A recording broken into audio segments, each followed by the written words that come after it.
ನಮಸ್ಕಾರ ಸ್ನೇಹಿತರೆ, ಇವತ್ತಿನ ವಿಡಿಯೋದಲ್ಲಿ ನಾವು ಡಾಕ್ಟ್ರಿನ್ ಆಫ್ ಬೇಸಿಕ್ ಸ್ಟ್ರಕ್ಚರ್ ಬಗ್ಗೆ ಚರ್ಚೆ ಮಾಡೋಣ. ಭಾರತದ ಸಂಸತ್ತು ಸಂವಿಧಾನದ ಯಾವುದೇ ಭಾಗವನ್ನಾದರೂ ಬದಲಾಯಿಸಬಹುದೇ? ಈ ಪ್ರಶ್ನೆಗೆ ಉತ್ತರ ಸಿಕ್ಕಿದ್ದು 1973ರ ಒಂದು ಐತಿಹಾಸಿಕ ತೀರ್ಪಿನಲ್ಲಿ. ಅದೇ ಡಾಕ್ಟ್ರಿನ್ ಆಫ್ ಬೇಸಿಕ್ ಸ್ಟ್ರಕ್ಚರ್. ಏನಿದು ಸಿದ್ಧಾಂತ? ಕೇವಲ 2 ನಿಮಿಷದಲ್ಲಿ ತಿಳಿಯೋಣ. ನಮ್ಮ ಸಂವಿಧಾನದ ವಿಧಿ 368 ಸಂಸತ್ತಿಗೆ ಸಂವಿಧಾನವನ್ನು ತಿದ್ದುಪಡಿ ಮಾಡುವ ಅಧಿಕಾರ ನೀಡುತ್ತದೆ. ಆದರೆ ಈ ಅಧಿಕಾರಕ್ಕೆ ಮಿತಿ ಇದೆ ಎಂಬ ಚರ್ಚೆ ದಶಕಗಳ ಕಾಲ ನಡೆಯಿತು. ಸರ್ಕಾರ ಮತ್ತು ಸುಪ್ರೀಂ ಕೋರ್ಟ್ ನಡುವೆ ದೊಡ್ಡ ಸಂಘರ್ಷವೇ ಏರ್ಪಟ್ಟಿತು. Keshavanand Bharati versus state of Kerala 1973. ಈ ಪ್ರಕರಣದಲ್ಲಿ 13 ನ್ಯಾಯಾಧೀಶರ ಪೀಠ ಒಂದು ಅದ್ಭುತ ತೀರ್ಪು ನೀಡಿತು.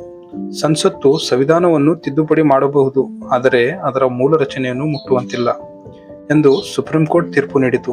ಹಾಗಾದರೆ ಮೂಲ ರಚನೆ ಎಂದರೆ ಏನು? ಸಂವಿಧಾನದ ಆತ್ಮದಂತಿರುವ ಕೆಲವು ವಿಷಯಗಳನ್ನು ಯಾರೂ ಬದಲಾಯಿಸುವಂತಿಲ್ಲ. ಆ ಮೂಲ ರಚನೆಯ ಅಂಶಗಳು ಇಲ್ಲಿವೆ. ಫಸ್ಟ್ ಬಂದು ಡೆಮೋಕ್ರಸಿ, ಪ್ರಜಾಪ್ರಭುತ್ವ. 2ನೇದ್ದು ಸೆಕ್ಯುಲರಿಸಂ, ಜಾತ್ಯತೀತ.